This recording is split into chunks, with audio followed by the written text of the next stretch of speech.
মদের দাম কমতে পারে।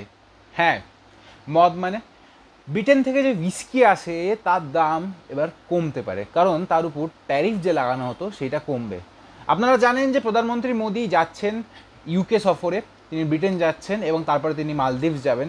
এবং এই ইউকে সফরে গিয়ে তিনি কিন্তু যে India UK free trade agreement, যেটা 3 বছর ধরে চলছে, যে এটা নেগোসিয়েশন চলতে চলতে এই মে মাসে এসে যেটা ফাইনালি যেটা কমপ্লিট হয়েছে, তো সেটা তিনি সই করবেন।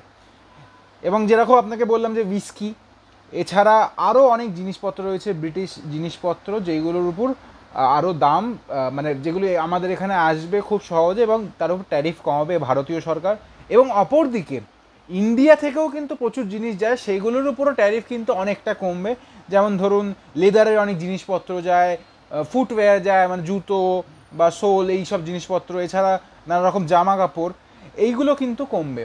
এছাড়াও কিন্তু প্রধানমন্ত্রী মোদি এই সফরে কিয়ার স্টারমারের সাথেও দেখা করবেনই, মানে যিনি লেবার পার্টির এখন প্রধানমন্ত্রী, সেখানকার British prime minister Keir Starmer.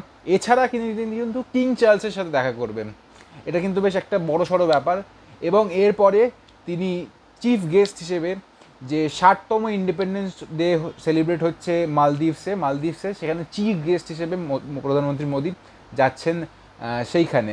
আপনারা জানেন যে আগে মাঝে আমাদের সাথে সম্পর্ক খারাপ হয়ে গেছিলো মালদ্বীপসের, কিন্তু আবার আমাদের সাথে মালদ্বীপসের সম্পর্ক ভালো হচ্ছে এবং চিফ গেস্ট হিসেবে যাচ্ছেন, নিশ্চয়ই ভালো হচ্ছে। তো আজ এই অবধি, এরপরে আমি আপডেট দেবো আপনাদের আবার।